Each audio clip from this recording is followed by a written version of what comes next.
protein is the biggest nutrient that people lack when they get older.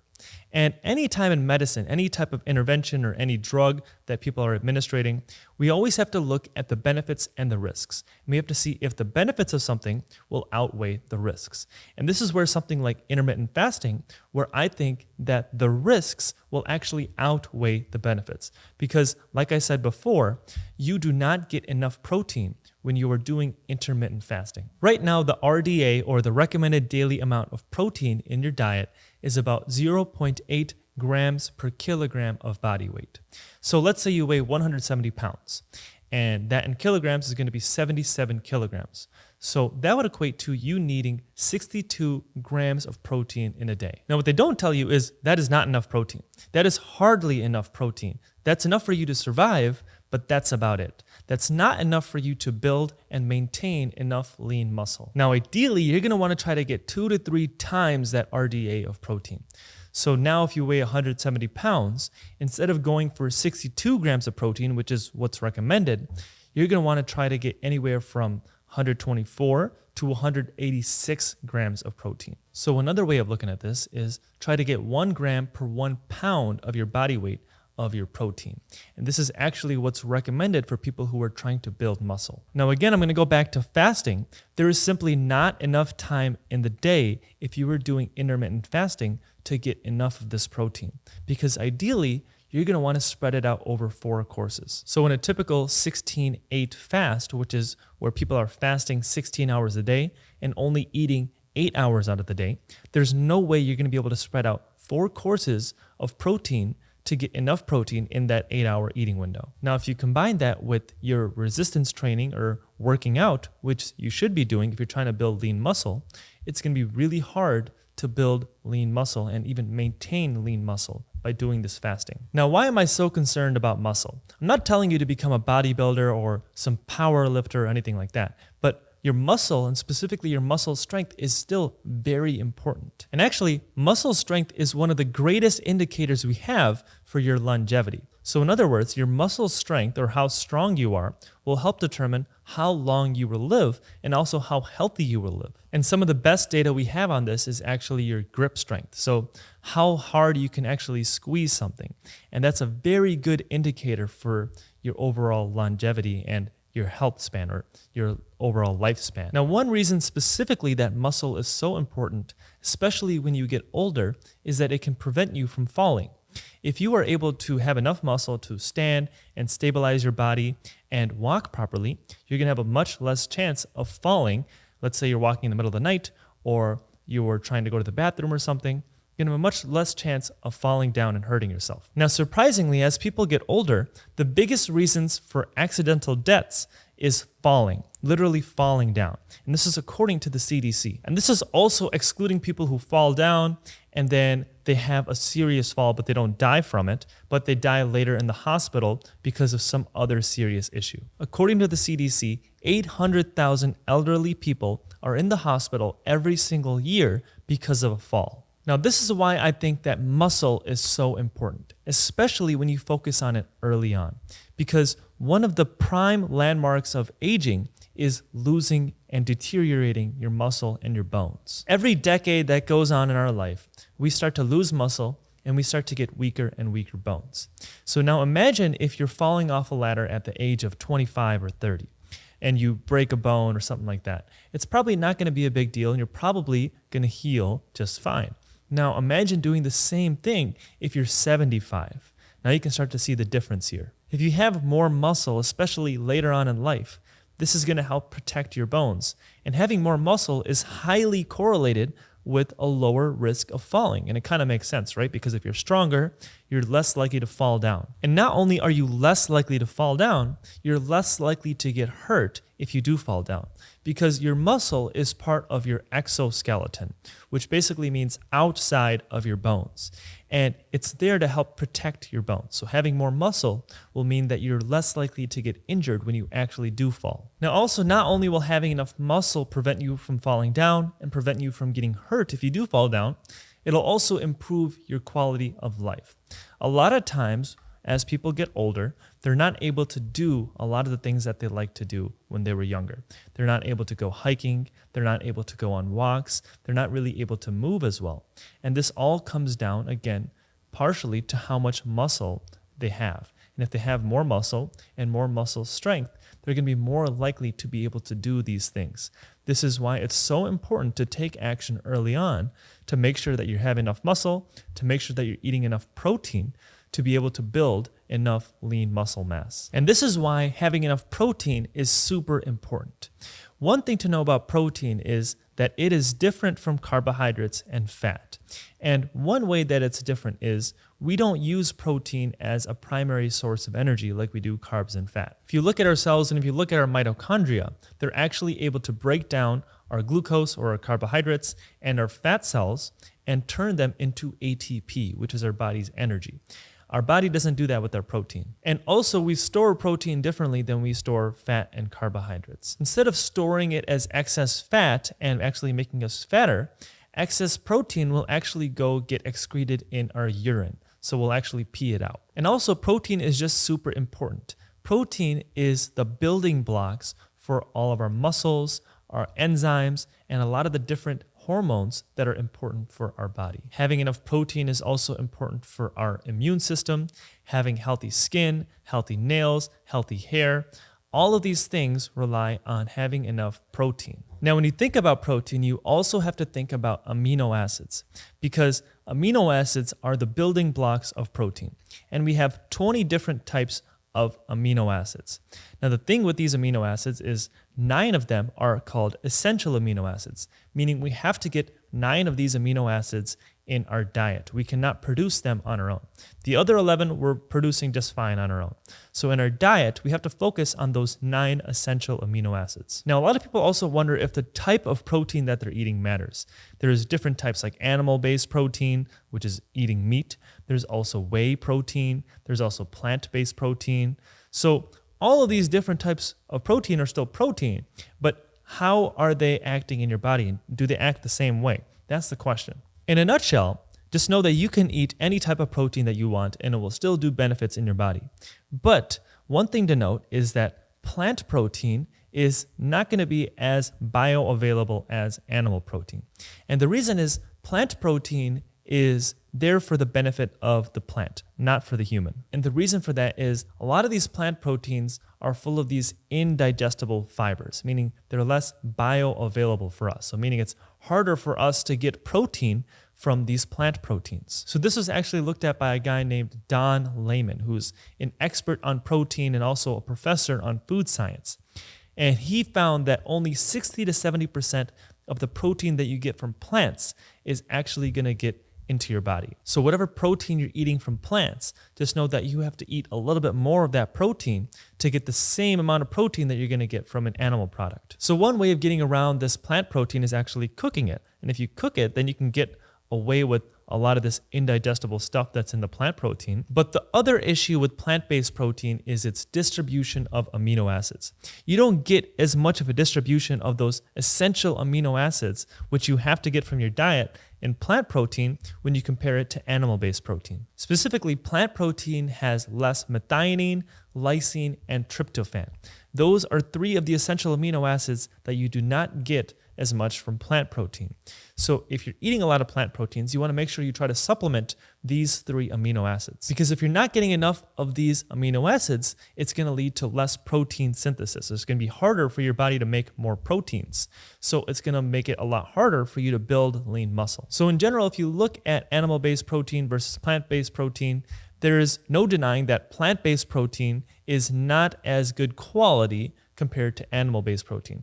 But you can still make it work if you're eating plant-based protein. Now, what about protein supplements? Like there's whey protein, there's soy protein. It seems like whey protein, which is protein from dairy, is better than soy protein. Now, sorting through all this can get really confusing really quickly because now you have to look at not only what are you eating and how much protein you're getting, you have to look at how much of this protein is actually getting absorbed into my body and how much of this protein contains these essential amino acids. So Don Layman, again, that expert on protein, made this a little bit easier. And he said that you should focus on 3 different amino acids. Those 3 are leucine, lysine, and methionine. So every meal that you're eating, you want to focus on these 3 amino acids and see if you're getting enough of those in your diet. You want to try to get 3 to 4 grams of this leucine and lysine in a day, and you want to try to get at least 1 gram of methionine in a day. And this is if you want to at least maintain your lean muscle mass. But if you're trying to actually increase your muscle mass, then you want to increase one of these amino acids in particular, and that is your leucine. Now you want to try to get 2 to 3 grams of this per serving 4 times a day. So now you're going to try to get 8 to 12 grams of this in a day. Now, some people have this impression that if you want to live longer, that you need to have a more low protein diet. Now, actually, a lot of this hype from this notion came from studies on mice, not actually studies on humans. And if you look at studies on mice, they show that if you restrict protein in mice, it can actually help them live longer. But now if you look at the data on humans, you will see the exact opposite. And actually, if you increase protein consumption in humans, it'll actually help them live longer. And at the same time, if you see studies in humans, they'll consistently show that if they have lower amount of protein in their diet, they'll have lower lean muscle mass, and they'll have a greater risk of dying, and also a worse quality of life overall. We actually have multiple studies showing that when elderly people are eating the recommended amount of protein in a day, which again is simply not enough, that they'll actually start to lose lean muscle mass in as quickly as 2 weeks. And again, we've seen multiple times that one of the greatest indicators for how long you'll live is how much muscle you'll have, and specifically how much muscle strength you'll have. So if these elderly people are losing muscle that quickly, we can see that whatever's recommended for the amount of protein right now is simply not enough. We need more in our diet. And another study was actually looking at adding protein to elderly people's diets and seeing if they could actually gain lean muscle mass. So this study was looking at 62 different seniors, and they were doing strength training for a total of 6 months. So half the group did not have any added protein in their diet, and the other half actually had a protein supplement in addition to their diet. So the group that did not have any protein supplement, they actually did not gain any lean muscle mass, even after 6 weeks of training. The other group that actually had the protein added via a protein shake, they actually added 3 pounds of lean muscle mass after the 6 months. And we'll see similar results across a lot of different studies as well. So another study was actually looking at just barely increasing the protein intake above the daily recommended amount. And just doing that will actually slow elderly people's muscle loss. Another study was looking at frail elderly people, and they added 30 grams of protein supplement to their diet, and they actually improved their physical performance. Now, you might be wondering, why am I focusing so much on studies on elderly people? Well, I think it's important to focus here because elderly people have a harder time building muscle compared to younger people. So if you give the same anabolic stimulus and you give the same amount of amino acids to a younger person versus an older person, the older person is going to have a lot harder time building that muscle. So this is why I think it's super important to focus on these types of studies. And also, I think in terms of longevity and how long you can actually live, I think it's really important to focus on elderly people because this is where having enough muscle is most important. Again, it's going to be important in improving your quality of life and preventing falling and also preventing injury. So again, how much protein should you be eating? Well, I recommend trying to get 2 to 3 times whatever is the recommended daily amount right now. So again, the recommended daily amount right now is 0.8 grams per kilogram of body weight. I think you should try to up that to 1 gram per 1 pound of body weight. Or in other words, that's 2.2 grams per kilogram of body weight. Now, some of you might be wondering how much protein is too much. Like if I'm eating 3 times whatever the RDA is, at some point my kidneys are going to give out or something's going to happen where I'm eating too much protein. Well, I can tell you that it's extremely hard to eat too much protein. And if you eat 2 to 3 times the RDA right now of protein, you're not going to be getting anywhere near eating too much protein. Now, if you want to be safe, definitely make sure you ask your doctor and see if your kidneys are okay and make sure that you can handle that extra protein. But just so you know, the upper limit of protein consumption is 3.7 grams per kilogram or 1.7 grams per pound of body weight. So now let's say that you weigh 170 pounds. Now you have to eat about 289 grams of protein just to get to that upper limit of your protein intake. That is extremely hard to do. So again, this is why I stopped my intermittent fasting, because there is no way that I was going to be able to get enough of this protein in my diet if I was doing my intermittent fasting or my restricted eating window. And the second reason that I stopped my fasting is because I'm a relatively active person. So I try to work out or do some type of exercise about 5 to 6 days in a week.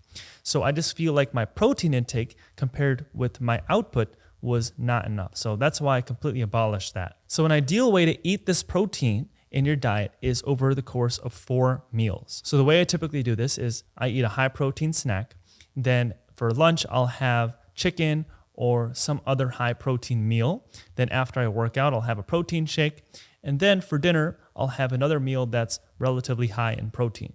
And just doing that, I'll get enough protein in my day. And when it comes to your other nutrients like your carbohydrates and your fat, I really don't think you need to worry too much about them, because I think those will naturally come in your diet and you'll naturally get enough of those in your diet. For most people, I think the biggest mistake in their diet is they're simply lacking enough protein. I thought I was eating enough protein until I actually looked at my diet when I was intermittent fasting, and I said that I was only getting about 80 grams of protein, and I weigh about 175 to 180 pounds. So I needed to up that about 100 grams to get to my goals. And just kind of further emphasizing this, I think that literally the more protein you eat, the better. And it's basically virtually impossible in a normal diet to eat too much protein unless you're actually trying to eat too much protein. So there's actually a study called the Health ABC study, or the Health, Aging, and Body Composition study.